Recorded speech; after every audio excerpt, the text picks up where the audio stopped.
Ladies and gentlemen, it's your boy back at it again. Welcome to another edition of the Rico Report. You know who it's brought to you by. Yes, it's the Buffalo Fanatics here on a Tuesday night. Back at it again. I'm excited. 4-0.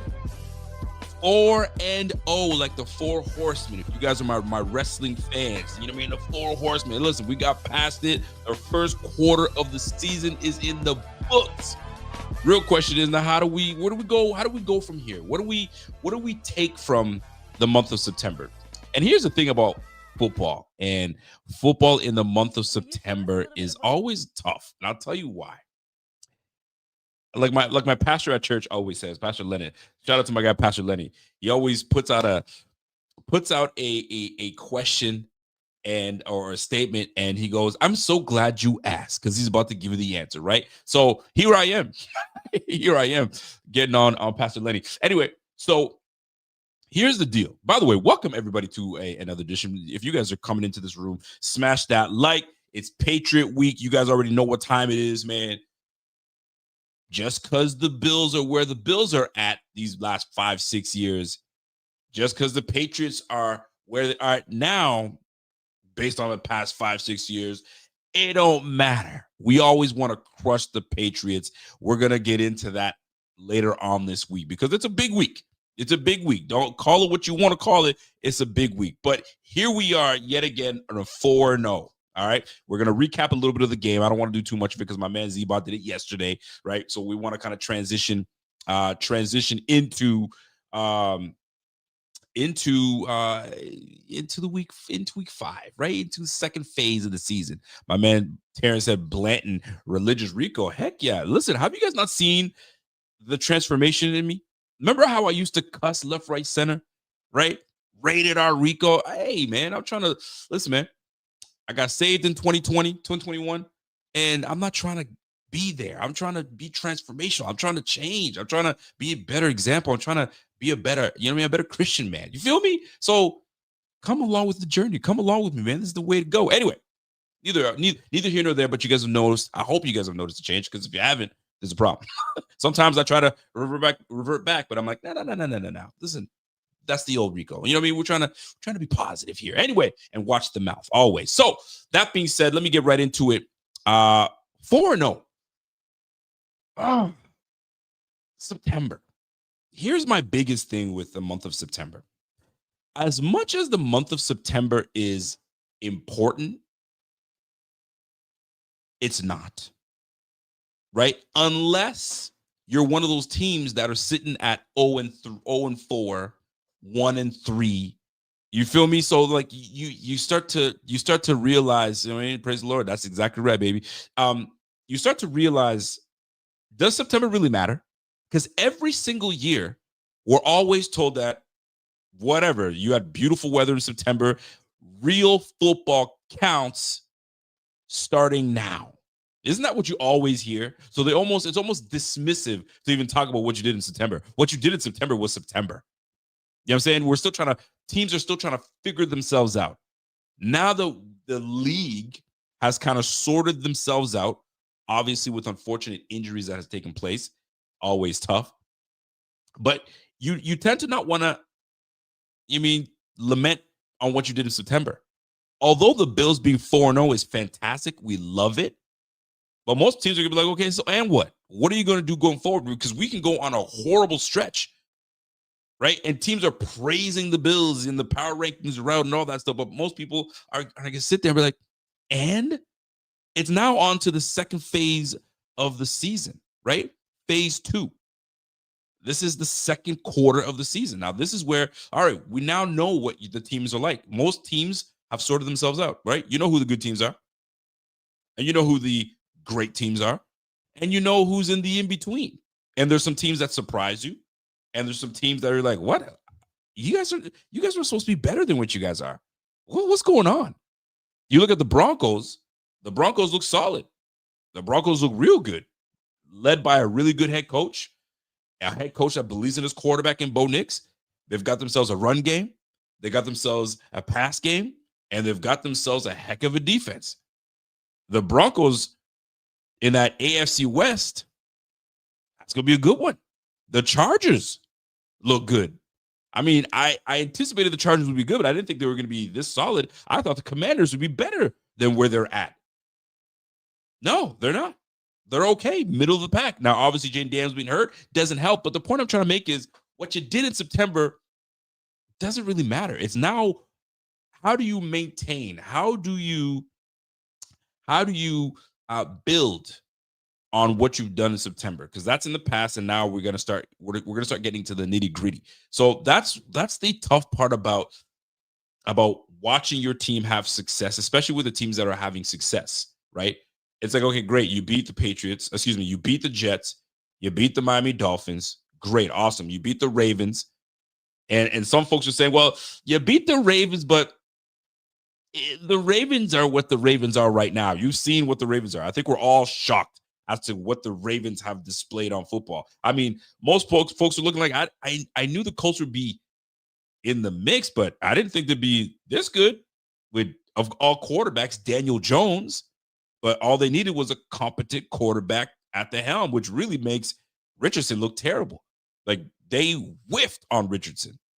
Because you got Daniel Jones coming in and manning the ship and making actually good throws and being one of the better quarterbacks in the game right now, some folks are like, whoa, I didn't see that coming.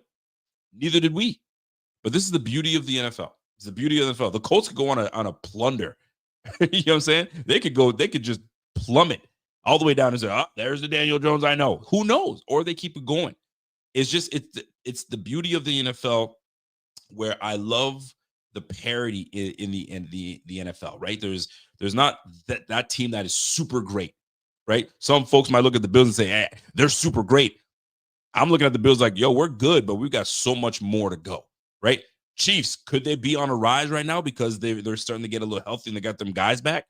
Who knows, right? This NFL is doing wonders right now. So you love to see it. So the month of September, although the Bills are 4-0, we're gonna do a kind of a first quarter review, right? Our first quarter review as to what these Bills look like. And we'll start with the Ravens at first. The first matchup against the Ravens, I mean, we knew, a lot of Bills fans, let's keep it a buck, had the Bills losing to the Ravens in week 1. And it was actually going that way until Josh Allen decided to say, you know what? Not today. I think I got something to say about this in a little bit. So let me cook, let me get going, and then we'll get it cracking. But a whole lot of Bills fans, by the end of the first quarter, had the Bills at 3-1. Be real.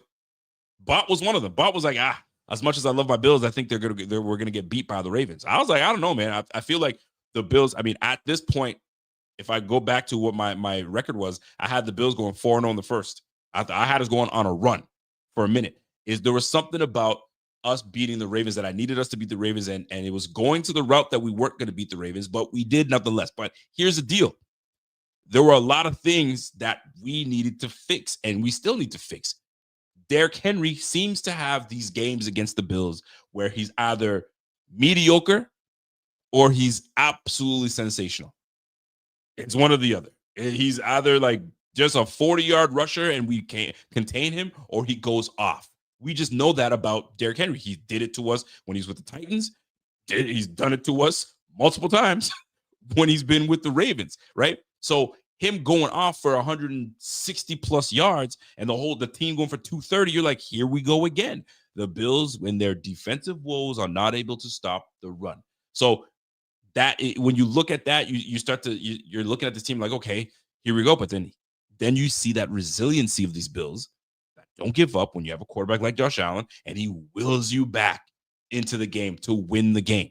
Obviously, a big time defensive play by Ed Oliver kept us going. Some big time stops that when we needed it, and it happened at the best time. And then Josh did what he needed to do.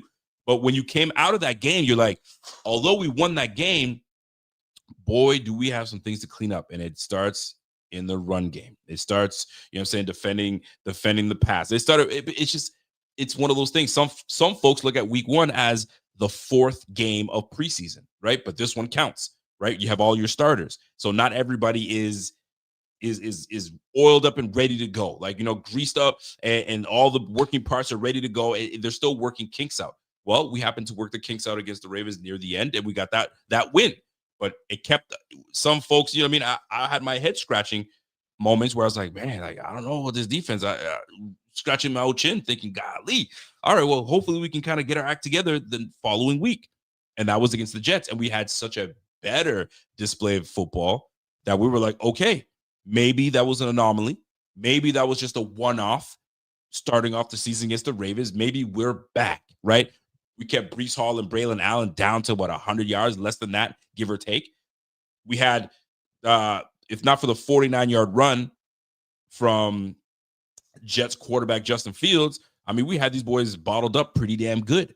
And the score pretty much put that on display. We won like 30-10, something ridiculous. So we're like, okay, this is a good ass team. Maybe we were panicking just a little bit. And then week 3 against the Miami Dolphins, right? Giving up 10 of 15 first downs on third down, right? Allowing these guys to run for 130 yards. Now you're like, now we're back to that. Now, one thing to look into is that the Miami Dolphins were also in a position where their backs were against the wall. Their backs were against the wall. They're not trying to go down to 0-2, 0-3 at that point. And another thing too is they're not trying to lose to a division opponent. Well, too late. It happened. But it was a closer and tighter game. It took Josh Allen to make some crucial passes down the end, and a big defensive stop at the end of the game. Gets us the dub. But now you're like, okay, is this a pattern where, okay, we're going to be not so great defending the run? And then last but not least, week 4, up against obviously the New Orleans Saints, where most folks are thinking we're just going to blow these guys out, or we should be able to take these guys out and have no issues with them. Here's the problem. Some folks were like, this is the making of a trap game. I saw a lot of people talking about it. Or if you don't want to call it a trap game, this is the making of a a game that you shouldn't let up on these guys, because any given Sunday, anything can happen. I think we all know that. And then the Bills eventually took care of business, but it just felt like it just took us a minute.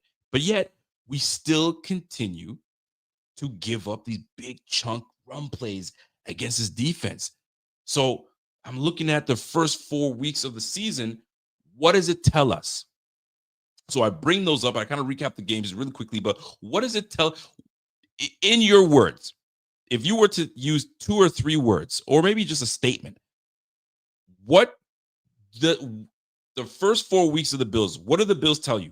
The Bills are 4-0, but if you were to describe this team in a word or two, or describe what you've seen in this last month, what do you see? Here's the deal. With me, the words that come to mind is inconsistent, right? You show us that you can, get nitty gritty and stop the run against the Jets, and then poo-poo the bed against the Saints. So you're like, okay, what's going on? But then you look at the offensive side and be like, you know what? We're back. Putting 30 points a game. Then you're like, we're back. So it's like, it's up and down. It's up and down. So, and here's another one. It's up and down with this team, right? But how can I sit here, and how can Bills fans sit here and have criticism? And this is another thing that's going around Bills Mafia, right? How could you have criticism on a team that's 4-0? On a team that some might say this is the best team in the league. And I'm sitting here going, you're right. But a guy that has watched this team for such a long time and knows their weaknesses, the weaknesses just they stand out at you. They stand out at you. Because when you expect greatness and they consistently give you the greatness, you kind of say, yeah, but this is always going to be the case. They're always going to be great on offense. You have Josh Allen, you have James Cook, you have a solid O-line, if not the best O-line in the game. I'm not worried about these guys. These guys are always going to do what they need to do. But what stands out so much on a team that's 4-0 is like, yo, how are we allowing 65-yard rushing games a game? It's like we gotta slow that down. So those are the things that stand out to me. So and I'm looking at that saying, okay, well, we're 4-0. September's out in the way. There's good things that we can look forward to and things that we can change up. And there's things that, that's still somewhat concerning. And hopefully those are the things that we can kind of go through today on today's show as we go through the good, the bad, the ugly. You guys know the segment. And then we'll obviously get into milk carton. Start thinking about who deserves to be on your milk carton. Let me know who, let me know why. And then we will go from there. So that being said, I got to start off with our segment of the show. Our Tuesdays, we always start off with the good, the bad, the ugly. You know what? I got to come up with a tune that I can kind of play in there to kind of get us into the good, the bad, the ugly. So I'm going to get into that right now. Here we are, right? The good, the bad, the ugly. This is your opportunity right now in the chat. Hashtag what you thought was good. You can call it great if you want to, good or great, amazing, whatever you want to, just a positive. What stands out to you in that situation? So let me get right off the rip.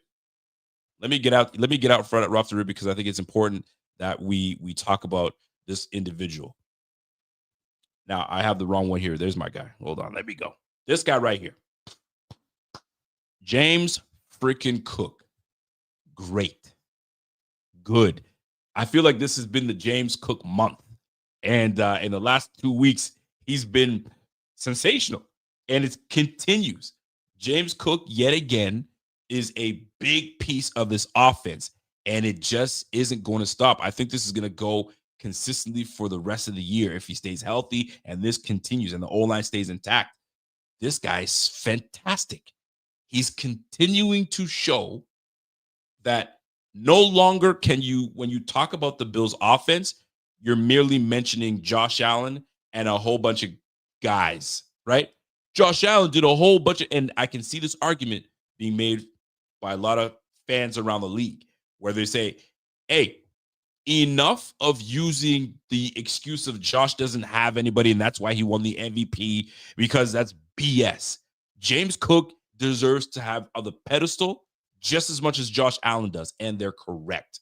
And right now, it's not stopping. He is a name that you just can't gloss over anymore. James Cook is here to stay, and the fact that we locked him in with a which seems now like a modest contract, which is crazy because we were sitting here going, he's worth 11, he's worth 12, we're shooting out numbers. And right now he's playing like a $15 million back. You got to give respect to James Cook that said, I'm standing on business. Did he ever look good by saying that? Now, more so, especially now, because the business he was standing on is the business that he's dealing to the rest of the league right now. And you got to give this guy legitimate props.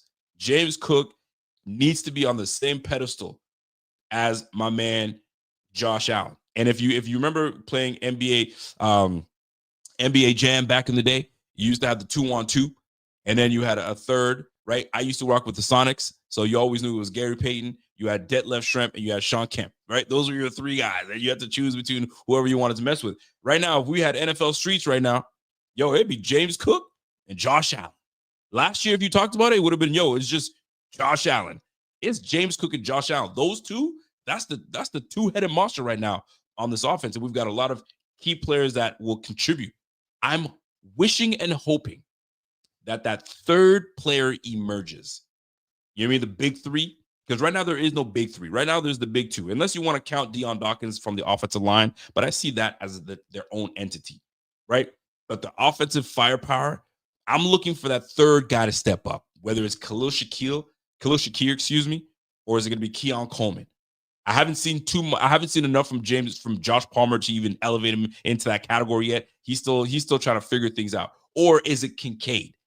I need that third guy to step up. But right now, this is about James Cook and how great James Cook has been playing, and he absolutely deserves to be on that pedestal alongside Josh Allen. These two are cooking, and as far as Josh Allen goes, James Cook goes, this offense will go because they work off of one another, which is so fantastic. So keep it rolling, and I love what I'm seeing from James Cook. He's just I feel like I've been mentioning his name the last 2 weeks, and you just can't stop because what this guy's doing right now is sensational. He's a top 3 back in the game right now.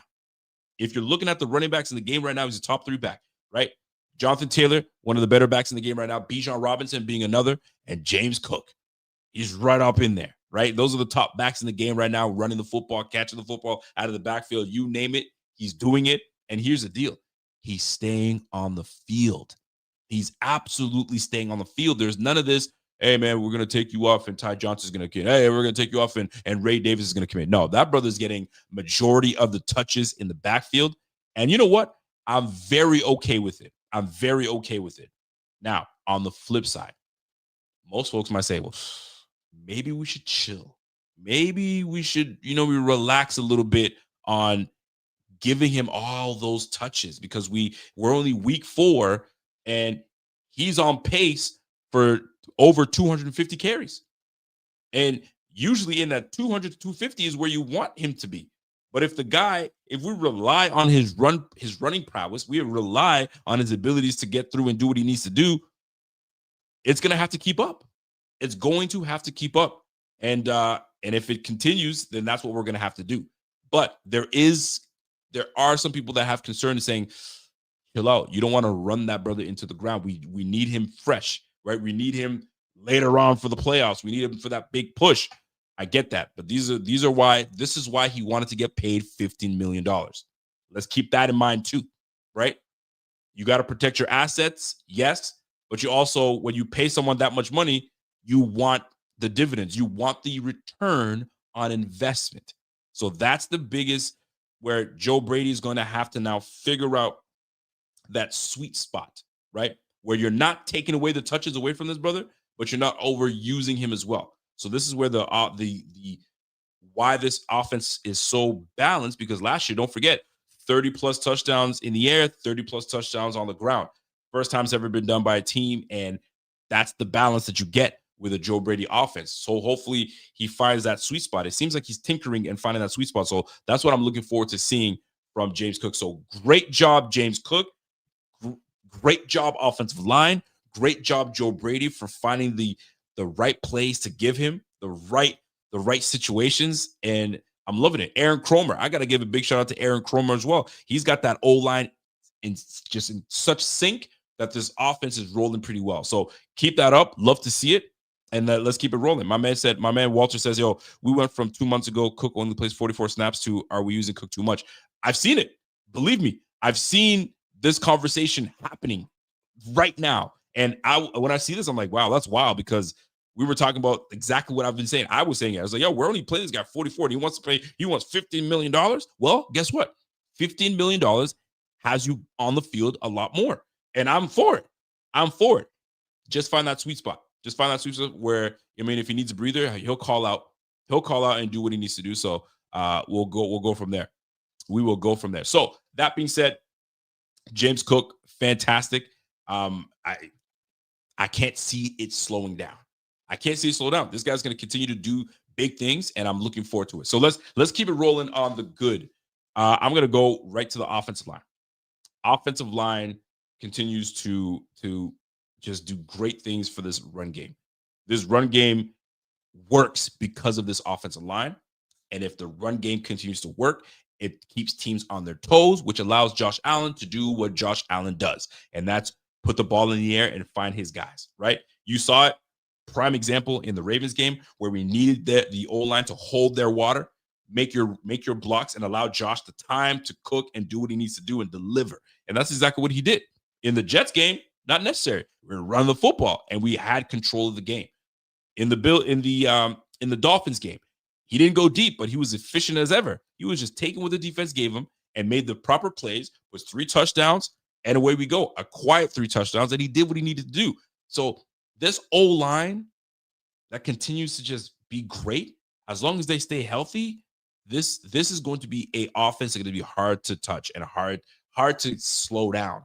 This offense has looked fantastic. Joe Brady's got these guys rolling, and away we go. Now, having Ryan Vandermark come into the game, I think it took him some time to get used to being in the game. Coming in, listen, you've been watching these guys go in. Alec Anderson used to be the guy that would come in and get a couple reps. Now, Jackson Hawes is that guy. Jackson Hawes is completely that guy. So I'm looking forward to seeing a lot more of this O-line cohesion when Spencer Brown comes back. Then we get back to bullying these boys on the ground, and the success on the ground will continue to have, and we'll continue to protect Josh Allen as we go. Now, O-line, fantastic. James Cook, we talked about James Cook, fantastic. I mean, Josh Allen is just sensational. I don't need to go too much to Josh Allen. Obviously, he had that turnover, but I'm not worried about the turnover as so much. At least I saw the play. And the play that he threw that interception, he had Keon. Keon blew that brother off the line. Off the line. Josh was just a tad late. Had he hit that little honey hole shot, boom, he would have had my man on the money. But these are kinks that they're gonna have to work out with one another. But that's something that I'm looking forward to seeing more of, is that Keon Josh Allen connection. Lastly, for me, when I'm talking about on the offensive side, good is I love seeing. Tell me that you didn't like seeing Curtis Samuel. You know what I'm saying? You saw the whole receiving crew is now healthy. So now this gives Joe Brady a lot more flexibility on what they plan on doing, how they want to use guys. I actually liked seeing Curtis Samuel on the field. And first, early on in the game, you saw a quick pivot, and he was back out to the sideline and a quick first down. So that's the speed and quickness that we want from guys like Curtis Samuel. I'm glad that he's healthy. So now we're starting to get our guys back offensively so we can kind of really continue to be potent and do the things that we need to do on offense. So keep that up. Love seeing it. And away we go. Let's go to the defense side of the ball. Deon Walker continues to amaze me and continues to just shine on the defensive side of the football. I'm telling you, he stands out. Does he not stand out? Deon Walker at 6'7", 6'6", 6'7", just a big, large human, continues to move around like he's light on his feet and swimming guys and hand usage, technical moves, and getting in and ripping and making tackle for losses. Dude, he's outshining the rest of the interior defensive line, right? Outshining DaQuan Jones, outshining the second round draft pick in TJ Sanders, right? Outshining, like, this guy is legit. And the more I watch Deon Walker, the more I'm like, man, we got to get that brother on the field a lot more, right? Having 30 plus snaps, I think that's going to have to increase, right? Now, I know that McDermott loves to have this rotation of his linemen, right? But I'd love to see a little bit more of Deon Walker on the field. Am I tripping? This guy has been sensational. He's been great. His development is it's on par, and it's only getting better every game. And the more that this guy gets comfortable and the game slows down for him and he sees things and he starts to, get a good feel for being on the field, bro, this guy has won me over. I want to see more of 96 on the field, and don't take that brother off. Don't take that brother off. If you have to give him 60% of the snaps on the field, do that, right? But he's going to get gassed out, bro. If he still got it, let him stay on the field. Because what I love about, and I was talking to my man Pierre about this today, we rotate our linemen, which I understand. We want to keep these guys young and fresh and so on and so forth. But it's a chess match. It's a constant chess match between linemen and defensive linemen, because I've given you my move. You bull rush me the first time. Cool. I'm ready for your bull rush. Next time you bull rush me, guess what I'm going to do? I'm going to block your hands down and put you into the dirt. Okay, so now you like swimming. Or you like to swim? All right, I'm going to jab my hand underneath you. It's all a move, right? If I'm setting the offensive lineman up all game long, now he's going to bite that fake spin like the Von Miller move and then keep it rolling. So there's a chess match continuing to happen. Imagine you and I playing chess, and I'm figuring out your move and you're figuring me out, and we've had a few games, and all of a sudden somebody tags me out and says, okay, I'm coming in for you. Fam, I was just about to figure this guy out, and now, you take me out. Now I'm cold. So I'm hoping that, and it's gotten way better from McDermott, by the way. Before, he used to rotate these guys like crazy. I'm seeing a lot more, like just this week alone. I was looking at the percentage that these guys were on the field. Let me just get my graphic up to show you, to give you guys an idea. So Joey Bosa was on the field 49. He was on for 49 snaps, which was 73% of the snaps. That's quite high for a McDermott type defense. Usually it's in the 60s, 50s. 73 is pretty damn good. And that's Joey Bosa. After him, Greg Russo at 66%, right? 44% of the snaps. That's pretty damn good. Usually these guys are on the 58 mark, right? Daquan Jones at 58, TJ Sanders 54% of the mark, and Deion Walker's at 51. I'd love to see his usage go up, you know what I'm saying, and take over for Daquan Jones, right? Maybe more of a 58, 60% of the time on the field. So I want to kind of see that. I want to see him a little bit more, but like, what do I know, right? Maybe there's a system that they have and they want to keep it that way. But if your dogs are really going out there and doing big time things, don't take your dog off the field. Keep that pit bull on the field and allow him to disrupt and do what he does. The things that I've seen from Deion Walker is so encouraging, and I need to see a lot more of that. I want to see a lot more of that. And the beautiful thing about this whole situation is we got this guy on a rookie deal, and he's only going to get better. He's going to be a menace. Imagine when it's all said and done, and the big time starters, the three-man rotation is your Ed Olivers, your freaking Deion Walkers, and your TJ Sanders. Hopefully TJ Sanders starts to kind of catch up to Deion, but Deion has really stepped up and looks amazing. I want to see a lot more of Deion Walker, but McDermott sees these guys daily. So he obviously sees something, knows something that we do not. But man, do I want to see a lot more of Deion Walker. He looks sensational, looks fantastic, and he just fits the bill. He fits the bill for this team. So I'm looking forward to seeing a lot more. Lastly, I want to get into what I saw from Cole freaking Bishop. Ladies and gentlemen, I'm not telling you Cole Bishop has arrived because that's not at all what I'm saying. But I am saying it's nice to see Cole Bishop getting active, right? And by me saying getting active, being in the right place, right? Making the sound tackles that he needs to make. There was a series where there were 2 egregiously missed tackles, if not for the solid tackle of Cole Bishop. He came in, wrapped up, perfect tackle, rolled up, snapped that boy up. I'm liking what I'm seeing so far these last 2 games with Cole Bishop. All right. There was some moments in that Dolphins game where he was a little iffy, but he's starting to, obviously with what McDermott was saying, get more reps. He's starting to see the game better, and he's starting to make plays. And the one that stood out was a sensational one-hand interception on that Philly special that they tried. And this guy was on the other side of the hash mark when he identified what was going on, and he bolted right for the point of attack where he came in and one-handed that, took that thing down, and away we go.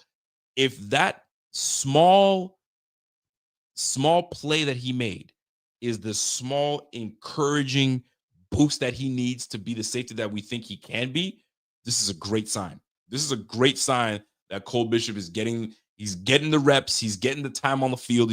Hopefully the game is slowing down for him so he can be the safety that we need him to be. Not only is a big safety that can kind of get into the box if we need him to, but he's not bad. He's not a bad guy in coverage either. I want to see a little bit more.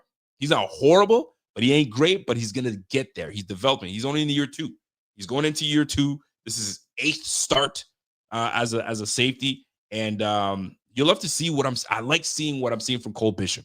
And hopefully we can find a safety pair that pairs well with him, because there's some things I got to talk to y'all about in terms of what I've seen from this defense. But looking at this defensive side of the ball, love what I'm seeing from Deion Walker. You love to see it. I love what I'm seeing from Cole Bishop. That interception was something that alone can give someone the confidence to really come out and do great things, right? And now he's like, okay, I got it now. I feel like I know what I'm doing here. All right, let me be more impactful. I can see things better, and now I can start giving the ball back to Josh Allen and being that turnover machine team that we can beat, right? We've got 4 straight games with turnovers. Let's keep it up. Let's always keep it up. So that's what I'm loving seeing. I'm loving what I'm seeing from Cole Bishop. What do you guys see? What was the good? What stood out to you as the good, bad, and we didn't get into bad yet, but what was good that stood out to you, or great? Love seeing that. All right, so defense, for the most part, that's what stood out to me in terms of what was good. And overall, it's just putting the team away. What I liked seeing from this team was, okay, yeah, they gave us a bit of a scare, if you will. I use that very loosely, by the way. The Saints gave us a bit of a scare, but when push came to shove, we ended up getting after the quarterback, sacking the quarterback, and getting him off the field and just taking over and kneeling that game out and call it a day, right? We didn't allow them to to keep sticking around. So that we'll go from there. You know what, Bartek? I'm gonna jump in there. Let me jump in there too. I'm gonna go Khalil Shakir. I like that too. Thank you for reminding me. Um, Tell me what you think about Khalil. Khalil's ceiling is so high. He's got such a high ceiling. I would love, and this is the thing, you can't love you can't, there's only one football. And this is the fortunate and unfortunate part. There's only one football. So you can't, you get targets, and you get 8 targets, and you get 8 targets. It doesn't work that way. However, Khalil Shakir is one of those guys that you just put the ball in his hands and good things happen. My question is, why aren't we? Why aren't we putting the ball more in his hands and featuring him a little bit more? Because when the ball's in his hands, it's only good things that do happen. He doesn't go down. There's no bringing him down. And this is not the first time. Go back to him doing it against the Steelers, where the Steelers thought they had him dead to rights. Two, out of the way, and boom, away he goes. This guy is efficient with the football. And it only makes Josh Allen look great. So find ways to get. This is where Joe Brady comes in. I mean, if there's a day that you have to feature him, and I'm not there, you mean like he knows what he's doing. I ain't the OC. But when you have such a great weapon, I mean, look at the Detroit Lions, man. There isn't a time where they don't find Amon-Ra St. Brown. Amon-Ra St. Brown is he's a focal point of this offense. And Khalil can be that. He can be. There's no problems if it's not Keon Coleman, because look, Jameson Williams, J-Mo, out there with the Lions, he's not getting a whole lot of touches out there, but these guys are winning, and eventually they're going to get him involved, right? But a guy like Khalil Shakir, man, I'd like to see them put the ball in his hands a lot more, feature him a lot more. Boy, this offense would be so damn even more potent. But I know eventually we're going to get there, right? We're 4 weeks in. We're going into week 5. This might be the Khalil Shakir game coming up against the Patriots. We just never know, but I'd love to see a lot more from Khalil, because that play, that individual play that he made against the Saints, unbelievable. And it's almost to be expected, because he almost does it every time. Every time you think you got him, right, he might slip away and gain 2, 3, 4, 5 more yards. And if you don't wrap up and tackle, he's gone for 6. Love seeing it. Love seeing it. So thank you, Bartek, for reminding me, because Khalil Shakir is a great part of this offense. And away we go. Away we go. Lastly, it's nice to get wins at home. It's nice to get wins at home. We continue to defend the dirt at home. And when you have the fan base behind you doing big things, it's hard not to. How do you not? Mitch Moore's coming in. Where would you rather be than right here? Like, it's a great time. It's a great time. And great weather. There was fantastic weather. So now we're in the fall. This is when, the temperature starts to drop. And this is where we start real football starts, right? And thank goodness these Bills are made for this, right? So we want to keep that up. So let's keep it rolling. We're going to go to the bad. Ladies and gentlemen, let's get to the bad. Where we got the good, we got the bad. Now, what in this game to you where you're like, I don't know about this one. I don't know about this one. Was there anything that stood out to you guys that you were like, this is bad. This is bad. This is bad. Is anything stand out to you guys? I'm gonna give you guys an opportunity to talk to me in the chat. If you guys see anything, let me know. All right. So as I'll let you guys jump in and do the chat. So here's the deal. Third down defense, although was better. We still have issues. We still have issues, right? 3rd and long, Chris Olave on the sideline, tiptoe drops it. That would have kept the chains moving, right? Let's keep it rolling. The 3rd and long, where the Saints could have taken the lead against the Saints. This guy was Chris Olave. I think it was Chris Olave. Chris Olave was wide open, and he dropped the football. If he doesn't drop the football, they take the lead. But it wasn't the point. The point was, why is he wide open? And yet again, this is 3rd and long, and we allowed these big chunk plays to happen. What's happening? Right? Those little things are just killing me.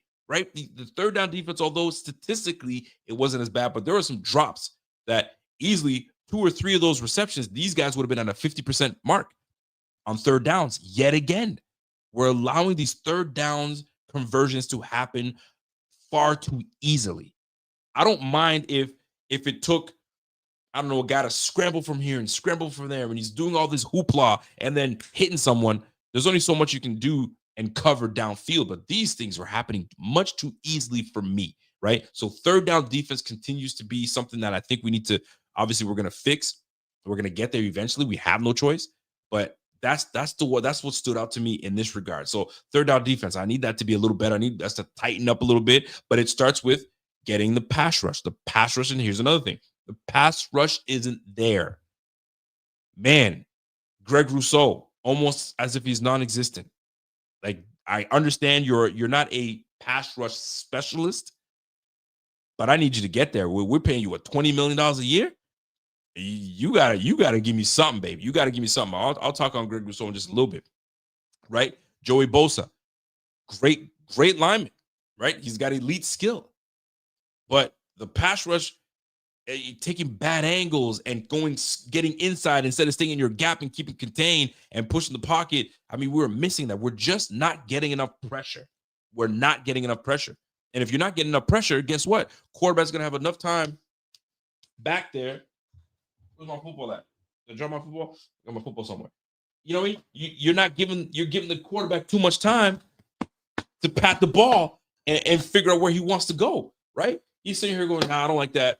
No, I don't like that. He's going through every read. You know what I'm saying? Like, we're not getting enough pressure. There's only so much you can ask your defensive linemen, your DBs to cover. So the amount of pass rush pressure, we're not getting home. We're just not getting home. And we need to do a better job, man. There's a lot of money invested in that defensive front. There's a lot of money invested in the defensive front. We've got to be better. We've got to get after the quarterback. Something's got to give. We don't have to blitz all the time to get that pressure. At one point, that front four's got to get there on their own. Like, I was watching the Broncos, and although Bengals quarterback Browning blows, he's not good. He's not a good quarterback. They sent 3 linemen. Now, the O-line, that's to blame as well, but they sent 3 defensive linemen, 2 on the edge, and 1 guy occupied the middle, and they just got home. It was just like they were just harassing the heck out of Browning, or whatever. I think it was Browning. They were harassing the hell out of him. So, like, we need to get to that point where, I'm not saying that every play we got to be harassing, but we got to put some pressure. We're just not there. We don't have that pressure enough. And if we're supposed to be the team that we were designed to be, we're going to be solid on the back end, but we need that pass rush, bro. We're not there. So to me, we're not good enough yet. We're not the bad. It's bad right now because we're not getting to where we need to be. My man Paul Costa says, "Yo, Rico, forget it. There's nothing scary about the Bills' defense." I'll get on that. I'll get on that in just a little bit. But right now, the 3 main edges that we have are Russo, Bosa, and Epinesa. Epinesa was dealing with a freaking pec injury. So, I mean, there's things that I want us to be better at, but we have to be. We have to be. So the good thing in this bad situation is it's only week 4. So we're gonna have to really, show up and tighten up. And there's time to tighten up. My man Walter says, "Yo, honestly, I'm almost as disappointed with our pass defense as I am with the pass rush and run defense. Benford has not looked good through the first 4 games." Listen, I agree. I mean, I don't want to go off as much as I did on the post game, but as much as we depend on, and listen, I'm not going to poo-poo on Benford too much because he's made some crucial defensive stops for us. Big time tackles that kind of, all right, 4th down defense, let's get the punt team ready. He made some crucial tackles, not only in this game, but the Dolphins game as well. Well, game-saving tackles or big play-saving tackles. However, I mean, he ain't locked down like I thought he was going to be this year. He ain't locked down. My man Pierre is he's ironically just joined the show during this segment. Me and Pierre were talking about that today. That's the funny part. I was mentioning that earlier today, Pierre. And I'm looking at the bad in this situation, and just going by going by what Walter was saying, he's saying, hey, listen, we can talk about how bad the pass rush has been, but the back end ain't great either. And he's not wrong. He ain't wrong. But here's the crazy part. If you look statistically, we're not, it's not as bad as I think it is too. Hold on. I got a graphic that I want to share, and I broke it down. So hopefully bear with me while I'm gonna now share it to my wife's phone so I can try to grab it off of her. But I think it's important because we're talking about this pass defense and run defense, and I'm about to get into it. But in terms of bad, let me just I'm very bad at multitasking, so forgive me, folks. Let me try to get this thing cracking here so I can get it in here. So as you see us progress and as this defense is going, it's hard not to look at the issues that this team has. It's hard. How do you not? Like I'm looking at this constantly. Oh, I sent it to the wrong spot, but I'll find it. How do you not? Like, it's hard not to. And the thing that stands out is you had, of all people, Rattler, although he had 100 yards passing, and this is the crazy part, he had 100 yards passing, but it felt like the Saints were moving the football. And you're going to say, yes, I know how they're moving the football because we're running the football. They were running it. They were able to run the football. I'll get into that in just a little bit. But defensively, the pass, we're pretty good. We're pretty good. And the graphic that I'm about to show you guys in just a moment, once I get it, will show just that in just a moment. So forgive me while I go ahead and try to download this quickly. And I'll share this graphic because you're going to be like, well, that's interesting. Yes, heck yes, it's interesting. But hold on, bear with me as I find this graphic and post it for you guys, just so you can understand where I'm coming from here. So there's one. I got to put that in there. Here's another, because it's tough. It's tough for me to sit there and be like, bro, this pass defense is horrible. But I mean, other than the first game, which is kind of off a little bit, we didn't do too bad. But I mean, most folks might say, well, hold on, man. They ran for 238. What do you mean we didn't do too bad? Were you not watching the same thing I was watching? Yes. It's tricky to explain, but I'll try my best by looking at this graphic. So look at this here. No, that's defense. So look at the pass rush defense and the run defense. Okay. So if you're looking at the pass rush, look at the Bills. The Bills are at where you see the lines at the 80 mark. Look at the Bills. So the pass rush, according to, I think this is the PFF grade, we're not bad. We're amongst the top in the league. Obviously, the Browns, you see with Myles Garrett, he's obviously doing it, but the pass rush is somewhat getting there. So then, is it the pass defense? So it's like it cohesively has to come together. But this is where we are lacking. Look at where we are. This ain't good. So it's allowing teams to be a lot more balanced. So they can run the football, they can pass the football, they can do what the heck they want. So where I'm trying to get here, because I don't want to get lost in this thing here, is I'm not saying that this defense is bad, because it's not a bad defense. We just have to tighten up on certain spots. And defensively, when you're looking at Trey White, you're looking at Taylor Rapp, individually, you know what you get with some of these guys. Our best defensive back is Benford. There's no question about it. But he's had his moments, but he's had some great moments as well. So he's not as horrible as some folks may want to make him seem, but he may not be the lockdown corner that we thought he was as well. Will he develop into that? Maybe. He was looking like that part last year, but was it because he was trying to get paid and he wanted to have that big-time contract? Who knows, right? But for the most part, I hate to repeat what Coach McDermott says, we're not playing complementary football, right? The defensive pass rush has to complement the pass defense. Pass defense got it locked down. You got to take away some things so the pass rush can get after it. So if we're complementing one another, this is where the defense will start to get better. So eventually we're going to get there. The good thing is, the silver lining is, it's early. It is early. So we still have time to it's not our identity yet. If we are week 16, week 17, and we're still looking like this, pretty much you're going into the playoffs looking like that. Ain't nothing gonna change. Nothing's gonna change. The silver lining in this is that it's early and we can still tighten up, and we're still a good enough team that you don't want to let down Josh Allen. You don't want to let down. Who wants to be the person that lets down Josh Allen in the offense? Bro, somebody's got to make a play. And luckily for us, we have guys that are opportunistic. For crying out loud, the Dolphins game. We're like, yo, are they about to march up and try to make this a game? Nope. Here comes, you know what I mean? Bernard coming in with the pick and says, we're done. We're not doing this thing. So a lot of bending, and I repeat myself all the time, we bend, we don't break. But there comes a time where we gotta, can we stay rigid a little bit? Can we stop bending? There's gonna come a time where we gotta chill out and stop bending a little bit. So we'll see how it develops and gets better. But I gotta say, there's some things that we're gonna have to tighten up on.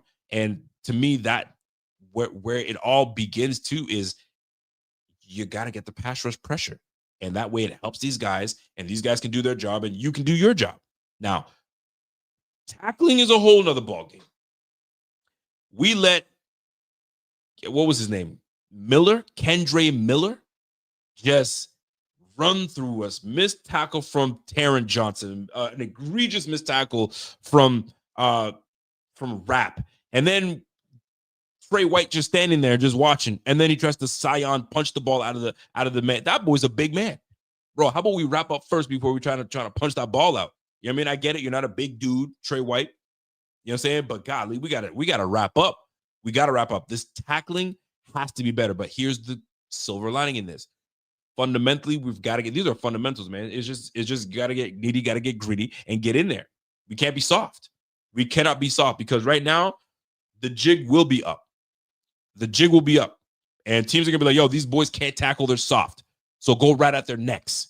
So we have to show that we can stop the football. We can stop the run. But if we look like we could just let these guys run all over us, bro, this is going to be a problem. This is going to be a problem. And this is why you saw Trey White sit down a little bit, and you saw a lot more of Dorian Strong. It is more to do with we aren't tackling well, and Dorian Strong is a more willing tackler than Trey White is. So that's why you saw him getting, 15 snaps? He got in there. There were some moments he got in there, and he's not afraid to get his nose dirty and get in there. So maybe that's something that's going to materialize. I have no idea. So we will see how it all shakes out. But tackling was abysmal. We've got to be better at tackling. We saw it the first game against Derrick Henry. Can't tackle for crap. We did much better against Breece Hall and the Jets week 2. And then we got to garbage tackling against the Dolphins. Tackling was a major issue against the Dolphins, and them converting 10 conversions of third down. You can't have that. You just cannot have that. Missed tackles, not getting angles proper, terrible. And then we got the Saints game. Terrible tackling. You had 70 yards rushing by Kamara. You had another 40, almost 50 yards by Rattler. There was a lane that opened up completely for Rattler to run through. We've got to be more disciplined. We're not disciplined enough. We're not showing discipline. So that's where we got to be better. So to me, that was what stood out to be the bad. One of the more top things of being bad is tackling. Tackling was not great. It wasn't good. And I didn't want to. It was hard to watch. It was hard to watch sometimes. Like, come on, guys, we got to be better than that. We can't let these guys continue to keep Josh on the sideline and getting first downs by running the football. Are you kidding me? Nah, bro. They had more running than they did passing. Nah, you can't have that happen. We've got to be way better. All right. And allowing this to happen consistently is where we have to nip it in the bud. So to me, that's what was bad. Third down defense, we got to be better. That was the first thing I said that was bad. Anything else stand out for you guys? You guys let me know in the chat if there is something that is out there for you. Let me know. And then I'll move on to the ugly, because there is something that is ugly. My man, Jeff King. What up, Jeff King? Jeff King comes in and says, hey, did anybody really think Trey was coming back to form because he came back home? Is that what you guys thought? Oh, I'm coming back home, so I'm going to be very good. My man wasn't up to form when he was released, when we released him. Bean, no more has-beens. Wasting the greatest QB we've ever had. Now, in Bean's defense, I don't know if he brought, I was saying it, but did he bring him to be the starter? Not necessarily. If he competes, he competes. I know they're going to let him compete. But I think right now, based on what we've seen, Dorian Strong is more than capable of holding his own. We're waiting for Max Harrison. The 21-day window has been opened up. So he's got 3 weeks to get right. And then we'll potentially get him in the mix of getting into the game. So we'll see how that all shakes out. I don't think he's ready just yet, but we'll see how that all shakes out. But at the end of the day, third down, we've got to be better, right? Pass rush, we've got to be better. Our pass rush is not good. We're just not good enough right now. We're just not good enough right now. And at the end of the day, we just got to be in sync. We're not synced, right? Defense is not complementary to one another. Pass rush is not getting there. Defense, we're letting these guys get wide open on third down laws. We got to be better. We got to be a tighter unit. All right. So that's to me what stood out. That was bad for me. And we'll go from there. All right. Good, the bad, and here comes the ugly. I mean, to me, the ugly for me in this game, I'm trying to. I'm not saying I'm trying to be soft with it because I'm not one to be soft with it, but it's this run defense. I'm gonna go right to it. This run defense, it's got to tighten up. It's got to tighten up because we are going to be facing. Let me just get a quick. I want to get a quick of the Bills and who they will be facing shortly. All right, because Bijan Robinson is coming up shortly. All right, let's keep it a buck. We know what Bijan is capable of doing. If you guys have been living under a rock, this brother's been killing it, right? Let me just let me get my schedule up just so I can kind of get, because sometimes I forget who we have coming up, right? Obviously, we got the Saints. We got the obviously Saints. We got the Patriots that we just that we're facing very shortly. There's my schedule. Here we go. So let me go to the Bills here real quick. So then now we got Patriots coming up. They got Henderson. Henderson has become the rookie running back has become the number one back on that squad. They're done with Stevenson. Stevenson, you fumble the ball too much. We don't trust you. So you're not a trustworthy individual. So he's out of there. Okay. So now we got Patriots coming up. Then after the Patriots, where the hell's my schedule? My gosh. I just had it and then it just went away on me. Pardon me, folks. Give me a uno momento. Let me get my team. There we go. There's my Bills team. And then I can get my schedule for crying out loud. Here we go. Okay. So we got Patriots. And then as soon as we're done with the Patriots, which is going to be a tough game on its own, I think we all know that. Then we got Bijan Robinson and the freaking Atlanta Falcons. Then we got the bye week to kind of get right. Then we got a Spitzer and Chuba Hubbard, right? Don't think Chuba Hubbard's some slouch. That boy can run the football, okay? That's why he got his contract. He's a good runner, okay? Then we got the Kansas City Chiefs. That on its own, by the time that we play these guys, it's going to be a different game. These guys are going to be much healthier, and all their boys will be back. So that's going to be a different ball game going forward. We'll see how they fare going forward because their schedule is not the easiest. And then we're back to the Miami Dolphins with Devin Achane and Ollie Gordon. We'll see how they look going forward from there. And then we got Bucky Irving and Rashad White in the Tampa Bay Bucks. Those boys run the football, and that's a damn good team. And then you got the Houston Texans. Mixon doesn't seem like he's coming back anytime soon, and Chubb isn't there. And to me, we should be able to wax these Texans because I don't know what the heck is going on with CJ Stroud over there. Now, that Texas defense, still legit. That Texans offense ain't crap. Pittsburgh Steelers is always going to be a tough game. You got to stop Caleb. You got to stop Wright. You got to stop those boys. Those boys can run the football. And Gainwell seems to be freaking getting the bulk of the touches over there. So we're going to be facing some teams that can run the football, right? Patriots again. Then we got Cleveland Brown. Judkins looks like the real deal. And the Cleveland defense is also the real deal. So we're going to be facing some good running teams. What I'm coming to is, bro, if we can't stop the freaking run, teams are not going to respect all this other stuff. Bro, run the football. They can't stop us. They're soft. Keep Josh on the sideline because that's exactly what I would do. And let's try to control the clock.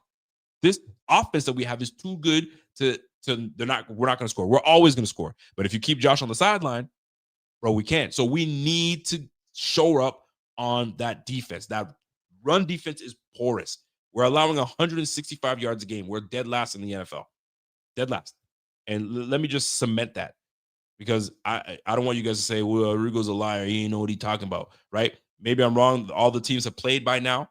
So let me just have a quick look at the standings and the statistics on what it looks like. and we'll see if I'm a liar.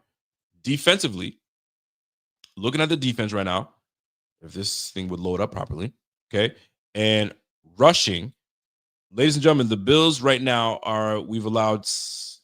Let me just make sure we got it correctly. This is the defense.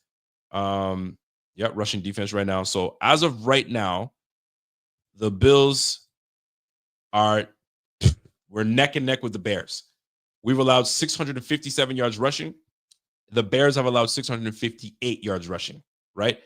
Average yards per game, yards per carry. The Bears are allowing 6.2 yards per carry. The Bills are allowing 6 yards a carry. This Bills defense is allowing 6 yards a carry. Imagine, first down, runs for 6 yards, okay? Now you put the team in manageable second down. So let's just say they run the ball again. All right, there's another first down. Guys, we've got to get off the field, right? Let's just say, okay, they run 6 yards and they get another 2 yards. Now we put them in third and short. We want to put these guys in third and long. Not that we're any better at third and long, but we want to get these guys that. If you're allowing 6 yards a pop, my gosh, we can't allow that. Titans have allowed, and the Titans are porous. They've allowed 7 rushing touchdowns. The Bills, we've allowed 5. We are top 10 in allowing touchdowns. We've got to be better. The Bills, we've allowed 4 20-yard plus runs. 40-plus yard runs. The Bills have allowed 2. The Titans, the lowly Titans that are 0-4, have allowed 3. Guys, we're a better team than this. We're a much better team than this, and we're allowing this nonsense to happen. Now, we got to be better. We absolutely got to be better. So I'm hoping that Sean McDermott lights something under their behinds to get us better, and we go from there. But this run defense, we've got to be better. We've got to improve, and hopefully, because it's early in the season, we'll have time to tighten up, clean things up, and then we go from there. But dude, allowing 6 yards a pop, almost 160 yards a game. I mean, listen, I'm not a mathematician. 658. Is that what I said? 657? 657 yards we've allowed over 4 games. We're allowing 164 yards a game. And we're 4-0. It goes to show you how much better we can be. We can be so much better. But golly, this run defense is porous and it's slowing us down. You know what I mean? But it's early. It's early, and that's the way I want to look at it. So the good, the bad, the ugly is down in the books, but we're not going to sit here and lament on the good, the bad, the ugly, and all those things. It's just that those are the things that we all notice in this game, and those are the things that we want. So what did you take away from this game? What did you take away from this Saints and Bills game, and what have you taken away from the first quarter of the season, right? 4 games in. Here's the deal. Josh Allen is going to be Josh Allen, right? And right now he's not doing a whole lot. He doesn't have to break the case and put the cape on. He's had to do it twice, right? He had to do it in the fourth quarter to really get us going. And then he had to do it in the first game against the Ravens, right? So to me, that takeaway, Josh Allen is always going to be Josh Allen. You always have a chance with Josh Allen no matter what. I think that's a gimme. That's an easy one. James Cook, it's not a hot take, but right now we are running so we can throw the football, and I don't have no problems with that. If it takes us to kind of soften that defense up, that way we can now play action and work off of that and have these guys deep, wide open for us to kind of move the ball, I don't have no problems with it. It's looking right now that we're working through the running game so we can kind of set up the pass game, and I'm ready for it. I'm all ready for it, so I loved it. One of the 5 takeaways that I have was, A, Josh Allen's going to be Josh Allen. B, the run game, it sets us up, man. We are depending on the run game. Before it was like, yo, Josh is going to do what he does, and then, boom, we're going to hand it off to James Cook. James Cook is like, now, I'm top dog now. Yo, run through me. 25 touches a game, I'll take it. A few throws to me here and there. I mean, I've had James Cook has said, 3 receptions per game, I think thus far. I think there was in one game that he had one reception. And he's getting 20 touches per game. Bro, I'll take that. I'll take that all day. I know some folks are like, I don't know if I like him touching the football that many times. By the time the season starts, he's going on. Bro, he's only 25? He a young dude. He ain't 30. He can take it. This is the rigors of the game. This is the rigors of the game. So takeaway. we can run this offense through James Cook until Josh Allen has to say, all right, thank you for warming this up. Now I'm warm. I'm ready to go. That's one of the takeaways I took away. Another takeaway: we got to clean this run game up. This run game is absolutely atrocious, and I'm not talking about the offensive run game, the defense. We've got to clean it up. We've got to clean it up. Okay, communication. One of the takeaways I took from this communication. McDermott had to call timeout twice. Had to burn timeouts twice because things that we're not doing correctly. Right? You got Cam Lewis having to run off the field because nobody knows what the heck they're doing. Nah, we got to be better than that. 10 guys on the field. Why is only 10 guys on the field? Timeout. Like this communication thing, we've got to be better. If we're trying to make a run, and we're trying to do the good, we got to be better, man. We got to be better. Everybody's got to know their job. They've got to know their job. Here's another takeaway. And this is not a takeaway for just the Bills. This is a takeaway for the whole league, bro. These injuries are killer. Like these injuries are derailing teams' ability to do well. Like Lamar Jackson is going to be out apparently 3 games. So you're done. Joe Burrow. The Bengals without Joe Burrow are buns. Absolutely atrocious. It's derailing teams. And I bring this up because we just lost our punter. So now we brought in Wisnowski, the former punter of the 49ers. Apparently he's an Aussie punter. So, you know what I mean? Those boys, they know how to, they're just born punting the football, right? They're rugby players, so they already know what time it is. So I say this, these takeaways, I'm just happy that we got out of this somewhat unscathed and pretty healthy other than our punter. So that was a good sign. That's one of the takeaways I took from this. I'm like, man, with all these injuries going around the league, we got out of this game pretty damn healthy. So let's keep it up. And lastly, for me, one of the takeaways is I'm liking some of the young guys stepping up. Deion Walker stepping up and carving himself a role. Dorian Strong was able to take over and start a couple games and he held his own, right? Dorian Strong coming into the game just to show that, you know what I mean, you want attacking corner, I got you. Let me get nitty and gritty and get in there. I'm cool with that. Cole Bishop making big plays. That was a big touchdown saving play by Cole Bishop. So young guys are stepping up and showing out, right? Keon Coleman going to his second year, looking good. So those are the things that I took away from this game. If there's something that you guys took away from this game, you guys let me know.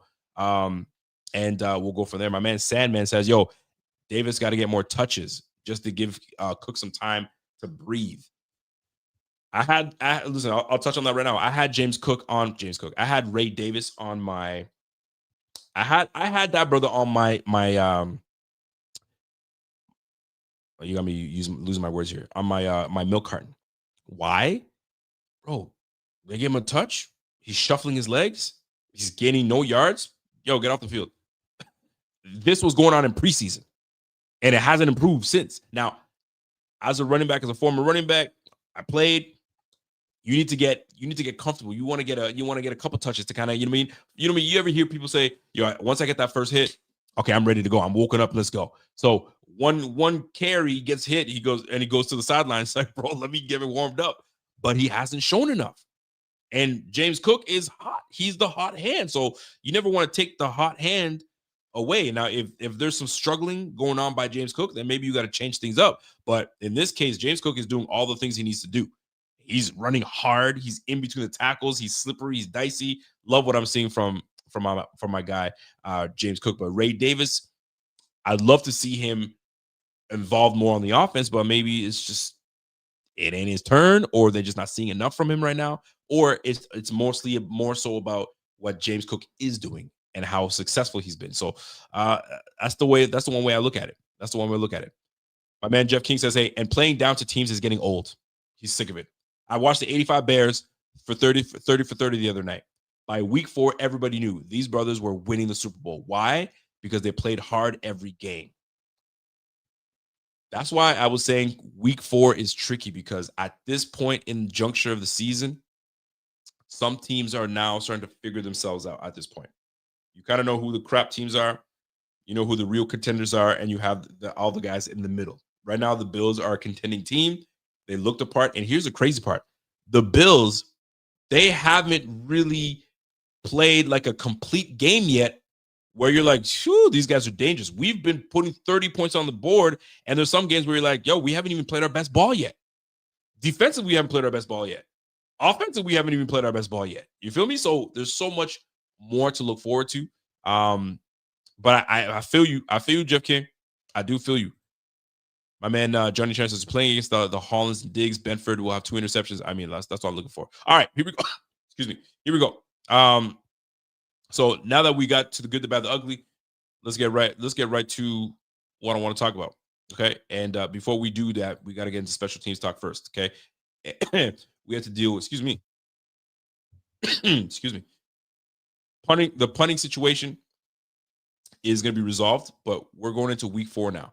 What I'm curious as to what we're going to do. What is happening? What are they? Let me run this back. Let me read this back.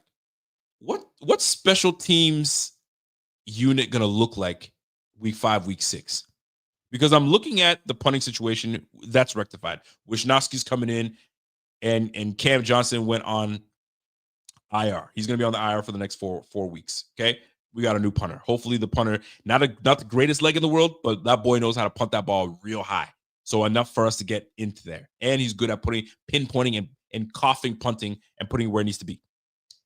What are we doing with our kicker? Tyler Bass is going to be available to return. Is Prater just bye-bye? Do we hold on to both kickers for a bit because Prater's got the hot hand? It doesn't make sense to me, obviously, because you just can't keep 2 kickers on the roster. It doesn't make any sense. The last time we did that, we had 2 kickers, one for kickoff and one for field goals. I didn't like it, right? But that's what it was. What do they have up their sleeve? What are they going to do about Prater and Tyler Bass? Is Tyler Bass ready to come back? Is he ready and healthy to come back? That's something that I'm going to be monitoring. I'm curious to see how that all shakes out. Here's another thing. McDermott experimented by putting Codrington inactive. And he went with Khalil Shakir returning kicks and wanted to experiment that way. How did you guys feel about that experiment? Do we want Khalil Shakir returning punts? Not so much for me. Not so much for me. But I get it. You want to put your best pieces on the field, and you got to do what you got to do. But are we going to see Codrington inactive yet again? I mean, we brought him here. We traded for the brother to come in and be the kick return that we need him to be. And the amount of kick returns that we've seen in the league, the kickoff rule has been fantastic. We're seeing a lot more returns. So, I mean, give that brother a chance. So the fact that we took him out, I think we were just experimenting, maybe because we're playing the Saints. They wanted to see more of Hancock on special teams. Who knows? But I'm looking forward to see what takes place here. Codrington, are they going to put him back in his rightful position? Tyler Bass, Prater, what goes on with that? They're giving him that window to return? I'm looking forward to seeing what takes place with the special teams unit. Walter says the special teams is concerning too, in my opinion. We can't overlook our punter getting blown up 2 straight weeks.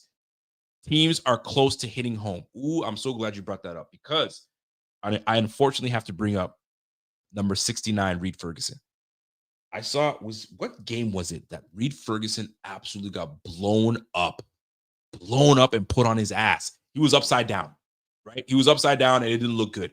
And I was watching to make sure how did the punter get hurt so bad? Was it to do with Reed Ferguson? And I was like, ooh, that was close. It wasn't necessarily on him, but overall, it was not great. They just bowled our guys over. We've got to do a better job protecting our punter. There's no reason for us to have these punters just go out like this. This is crazy to me, right? So let's keep that in mind. We're paying attention to that. Hopefully, this new punter comes in. His release is great, but we're blocking up the line. There's been too many blocked punts, man. You saw we've had kicks being blocked for touchdowns. What's going on? This doesn't happen. It's unprecedented. Unprecedented is as to what is taking place with these long snappers getting blown up or guys getting around the edge and making blocks. Like, dude, we got to clean it up. Clean it up before we get into one of those situations where a guy blocks our punt, and now we're sitting here going, "What the just happened?" So hopefully we can kind of clean it up, though. So special teams, we'll be paying attention to see what takes place with that. All right, milk carton. To me, this one's an easy one. This one's an easy one for me. And this goes to Greg Russo. Greg Russo needs to be on this carton. Greg Rousseau got himself a wonderful contract. Now, it is nowhere near the Myles Garretts of the world. It's nowhere near the TJ Watts of the world, right? But you got paid handsomely. You're getting paid $20 million a year. I need more from Greg Rousseau. I'm sorry, I do. You know what I'm saying? Knowing full well that you have an older defensive end in Greg Rousseau, in Joey Bosa on one side, Epinesa with a torn pec or a strained pec trying to get in there and do what he needs to do. He got 2 sacks or a sack and a half in this game. Where is Greg Rousseau? I understand. You are a great run defender. You're good enough to go back left to right. You know what I'm saying? You're not a Crosby. I know you're not a Max Crosby, but golly, I need more from my defensive end that we just paid, that we drafted in the first round. I need more. You can't just be an edge setter. I just can't have you just be an edge setter. I need pass rush. I need you to get home. Wrap that sucker up at 6'7". For crying out loud, Calais Campbell has 3 sacks this year. He's in his last year. This brother got 3 sacks. I need more from Greg Rousseau. To me, he's on that carton. And I want him to take himself off that carton and be a menace to Drake May. I need him to be an absolute menace to Drake May. I need you to be the all-time defensive end that's getting paid $20 million a year. I'm sorry. Because there's guys that are getting after that quarterback and they're getting home. Bro, I need you to get home, man. I need you to get home. I need you to fix that. Listen, Jimmy, get with Bosa. Ask him what he's doing. Fam, we need that. We need that. We need that push from you. Because we got another couple weeks, 2 weeks before we can get Hoyt back and fortify that line. But fam, we need something from you. We need something from you, bro. Yeah, enough's enough. Enough's enough, right? First week, all right, we get it. It's cool. Second week, okay, all right, you know what I mean? We stopped the run. We love to see it. But not only are we not stopping the run, but we're not even getting home and getting after the quarterback. Spencer Rattler was sacked 6 times before he got to the Bills. We only got to the dude near the end of the game. Bro, we got to do more. We absolutely got to do more. Now, it all comes collectively. If the back end is doing what they need to do, we get home. But fam, we got to get there. We got to get there. And we're paying you $20 million. And you're not on your rookie deal no more. You know what I mean? You're a contributor on this defensive front. I need something from my guy Greg Rousseau. And I'm a fan of Greg Rousseau. I'm a big fan of Greg Rousseau. I was all in on them paying him. I thought he was deserving. Unless there's some, I don't see this guy on the injury report. I don't see him hurt. I don't see him banged up. Fam, I need you getting busy. I need you getting busy because right now, Mance is not getting busy. Can't have that. Greg Rousseau, where you at? Gregory, come on, fam. We need you. My man, A-Rod TV said, yo, he's coming, bro. He's coming. I need him to. This game especially. With them clean white uniforms we got, bro, you better make it. You better be a menace when it comes to getting after Drake May and them boys. We're going to need that. Because right now, our pass rush defense is porous. And you're the top guy. You're the top paid defensive lineman on that squad, bro. I need more of you. So we'll see. We'll see if Greg Rousseau answers the bell. If he could come in and handle business. Because that's what we're looking for. And we have not received it. We haven't received it yet. We haven't seen that Greg Rousseau game yet. I'm still waiting on it. Right now. So let me grab a couple comments coming in. My man said, yo, he's the most invisible 6'7" dude. Well, I need him to be visible. Become visible this coming game because I'm getting sick of it, man. What up, 10K Drippy says, yo, I would be mad if they replace Shavers with Davis. Shavers with Davis? You talking about it being... What you talking about, bro? What you talking about, 10K? What you talking about? Giants win as was bad. If Giants win again, no chance they bring Sexy Dexy back. Who knows, man? I doubt we're gonna get that.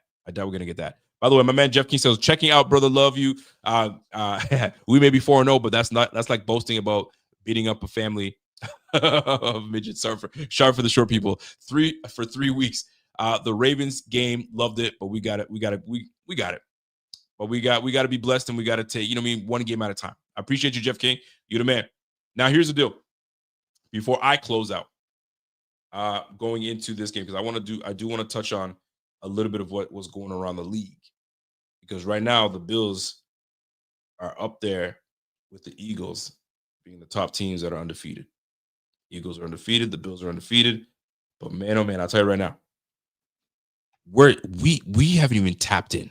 We haven't even tapped in. So I said to you guys, there's good news about the defense, and I got to share this before I get out of here.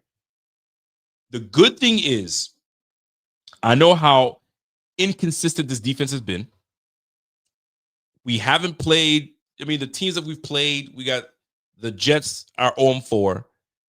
They're better than what their record is showing. Let's be real. They're better than what their record is showing. Like, the problem is certainly, I don't know where the problem is. They're not running Breece Hall enough. I think Breece Hall is the best back on that team, but they keep messing around and giving the ball to Braylon Allen. Whatever. You fumble on the goal line like that. That's crazy, right? The Dolphins losing Tyreek Hill was absolutely gruesome. That was pretty bad. That was tough, right? But I'm gonna tell you this. Looking at the remainder of the season, looking at who we play, knowing who our head coach is, knowing that we're going to be getting some players back, Max Hairston returning, Michael Hoyt that's going to give us a lot more juice on this defensive front that is multiple, can play inside, can play outside, can freaking even play linebacker if he needs to, right? Ogunjobi, stuffing up the defensive front so we can get a rotation and really clog up the line, right? We are getting some guys back. Milano returning. As much as people want to poo-poo on Milano, we've seen, listen, I'm a fan of Dorian Williams, always have been, but last game he didn't play the greatest, right? And I'm not going to sit here and poo-poo on them, but he didn't play the greatest, right? But I say all of this is that the good news is this: it's only week 4. The good news is only week 4. So I know that we're talking about this defense being absolutely horrible and they can't stop the run and the defense is just letting Josh Allen down. Part of that is true. But the silver lining in all of this, is that it's only week 4. And now we're going to start to find our identity defensively. Guys are going to start, holding other guys accountable and saying, hey, now we've got work to do. We have no more excuses where guys are suspended and guys are injured. Once we get everybody back, we will start to find our grooves. So by the time we get to week 15, 16, 17, we will know what we are. And hopefully that defense is going to be so far much improved than what we are now that we will be a balanced team and a very huge threat to the whole league. So that's the good news in all of this. So yes, we can poo-poo all over this defense right now, more specifically stopping the run, but a few key additions will change that. You hope that it does. And if it does, buddy, look out. Look out, because this team is going to be dangerous defensively, and you know how dangerous it can be offensively. So that's the good news in all of this. So don't fret too much. Don't fret too much. We still have an opportunity to clean our act up and get it cracking and get it going. So we'll see how it all shakes out, and we'll get it together. Because listen, I'm gonna tell you right now, McDermott, I think, is a fantastic coach. And as much as people want to say, hey man, he's on the hook and he's this, he's that, you got to hold these players accountable as well. And these players got to hold themselves accountable. Hold your partner accountable. We talk about, this team is full of family and family this. Well, you know what? Family sometimes got to tell the other family member they're being a dick. You know what I'm saying? Part of my language. They got to tell the family member that, yo, you're slipping. You got to be better. You know what I'm saying? We're a unit. And if you're not doing your part and you're not doing your part, yo, this family's going to fall apart. So as you want to be all family, well, hold each other accountable. Now, I don't want to put too much stock in Larry Ogunjobi like he's going to be the difference maker, because go ask Pittsburgh Steelers fans about Larry Ogunjobi last year. They'll be like, yo, that boy was buns. He was buns. So we'll see how it all shakes out. So, but that's the silver lining I see in all of this, folks. It's early. So once everybody returns and finds their rightful spots, This is where we will find our identity by, week 14, 15, 16. We'll know who we are. Hopefully by then it's a better product. It's a much better product. And then we'll go from there. So we'll see. We'll see how it all shakes out. So folks, I hope you guys enjoyed this show. I'm going to be back at it again tomorrow to talk injuries with my guy Thigh Doc. So keep it locked. Come back tomorrow. If you guys have not scanned this barcode, you see that barcode to the top right up here? Go ahead and scan that barcode here. This allows you to become a member of the Buffalo Fanatics, the YouTube team. It gives you all our merch. All our merch is all there. If you guys have not seen these sweatshirts, bro, I'm going to tell you right now, this is where it's at. Look how clean this looks. So go ahead and cop yours. All it is supportbf.com, or click this little thing right here, and then you're set and ready to roll. Now, before I get out of here, I can't just do that to you. We got a Thursday night game coming. So let me set myself up real quick, because if you have not gone on and downloaded the app on Sleeper, you guys are sleeping. You guys are absolutely sleeping. Wake your butts up and get on that app. One of the best apps, if not the best app out there when it comes to fantasy football. Not only that, you get to make your prize picks. You get to make your picks to seeing what player is going to do what they need to do and what player is going to let you down. Who knows? I mean, how good are you at making these picks? So jump on that app. This is one of those apps. I mean, listen, I've said this before, and I'm going to say it again. When it comes to your live stats, I'm constantly on my phone when I'm watching these games. I'm like, yo, I'm looking at my squad. I'm like, hey, yo, what happened? Oh, somebody got hurt? Shoot, what's going on? How many stats has he got? Oh, live stats right out there. And if you're wondering who's going to start, who do I put to start? And now, instead of going on Twitter or going on Facebook or going in the group chat and telling your boys, yo, who do I start? Sutton or whoever. Bro, conversations are happening live on that player with multiple people. Go ahead and jump on that. If you have not, it's get your $100 deposit to match up to $100. Use the code BF25. That's where we've got to be. So let's get into it. Let me get my picks up. All right. Let me get my picks up real quick. Share my screen and see what's cracking here. So hold that thought. Here we go. So we got a big game coming up.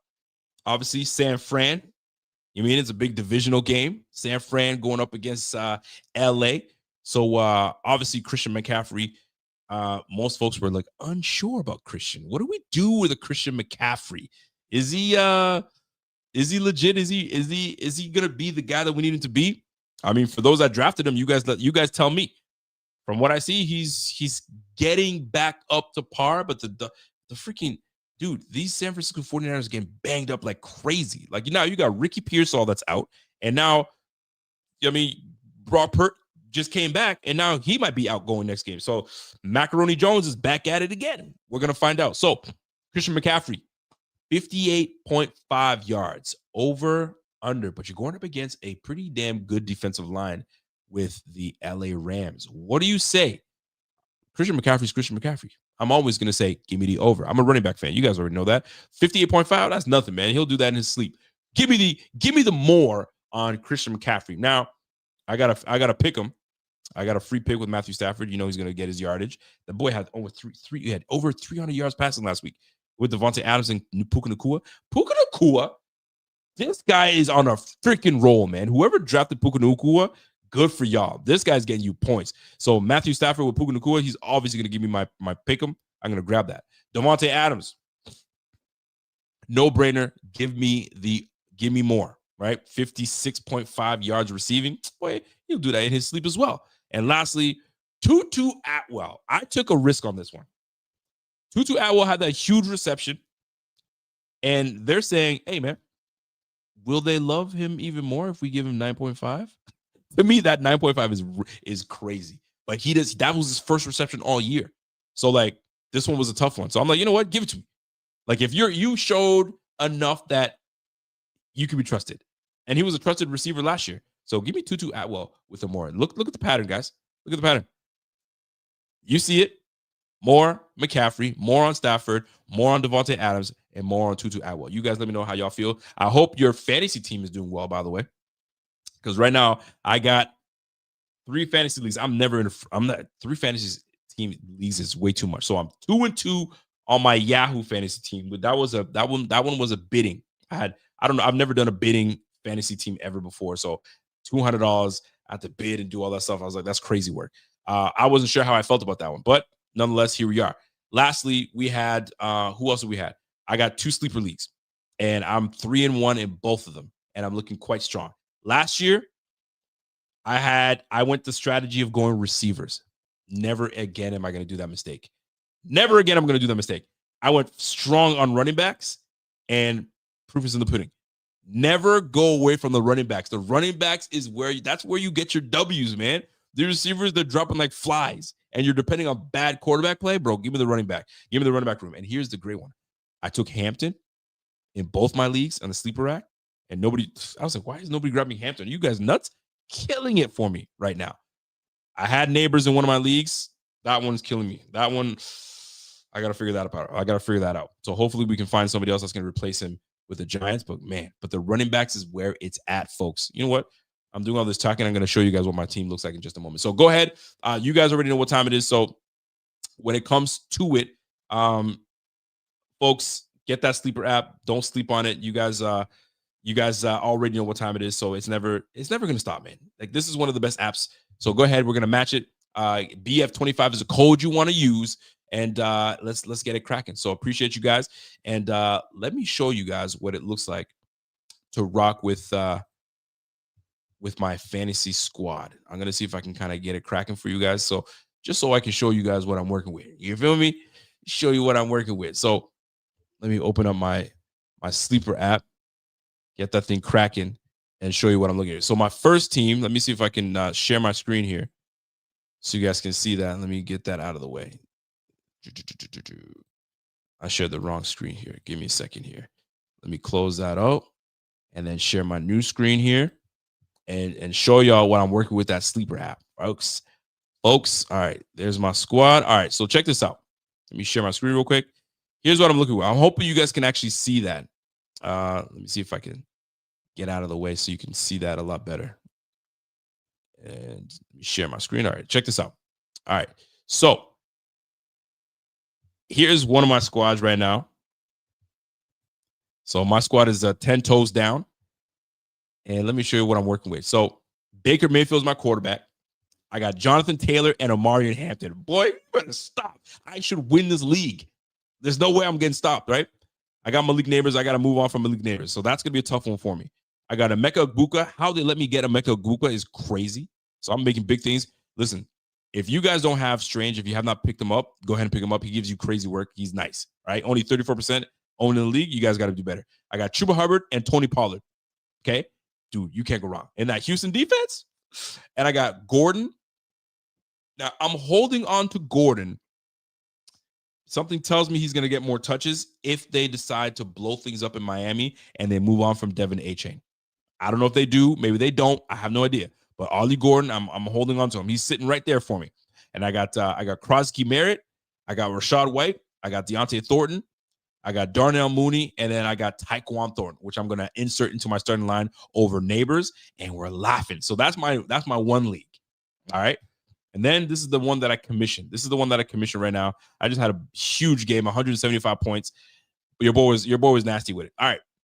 Here's my team. I got Josh Allen. I got Bijan Robinson. Ooh, he's going to buy. I got to fix that up. Okay. Bijan Robinson, Omarion Hampton, Egbuka on top of that. I got Keon Coleman. I got Tyler Warren. And I got, obviously I'm going to have to move on from DJ Moore. I got to bench sit him down. I mean, I might have to trade him. I'm going to put him on the trade block because he ain't doing too much. Right now, Roma Dunze seems to be taking all his touches. I got Nick Chubb, that Houston defense yet again. Matthew Stafford just sitting in the cut right now. Ollie Gordon. I got Higgins, Thornton, and I got Josh Palmer. Now, the double receiver, the double Bills receiver, I might have to move on from Palmer because he's just not doing it right now. I thought he would give me way more, but he's not. So I might have to move on from that. So right now, your boy is sitting at a nice, cool 3-1 in both my leagues. And we chilling, bro. We are chilling and do what we need to do. So how is your league doing? How are you guys doing on your side? So that's the way we're doing over here. So appreciate you guys obviously tuning in. Let me share my leagues with y'all. And I hope you guys are having major success on yours as well. So Bartek, yo, I swear. What's Bartek saying? Bartek, yo, I swear every year Rico's always got the same. I swear every year, almost have the same team, bro. We think alike, baby. We think alike. That's how we do.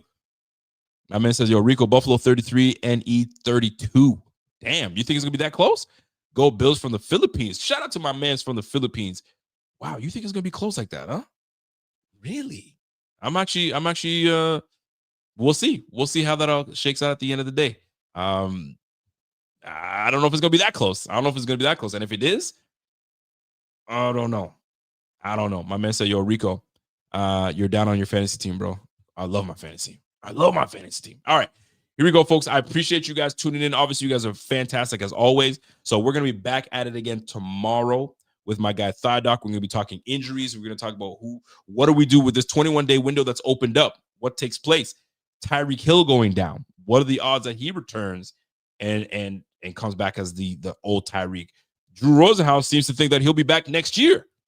I was like, damn, I've seen people say these things take a year and a half to 2 years before you're okay to do what you need to do. So I don't know what Drew Rosenhaus be smoking, but if he might know something we don't know. So I don't know how that's all shaken out, but we'll see how it all mans out. But we're gonna be talking injuries. We're gonna be talking about what do we do with Tyler Bass returning. What takes place is the injury to Ed Oliver? Is he on the way back? Is another 3 weeks before we get him back?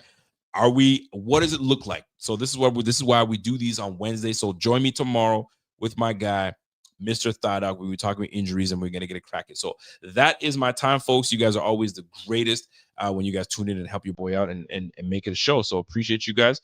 So let me get out of here, get out of your hair, and we'll catch you.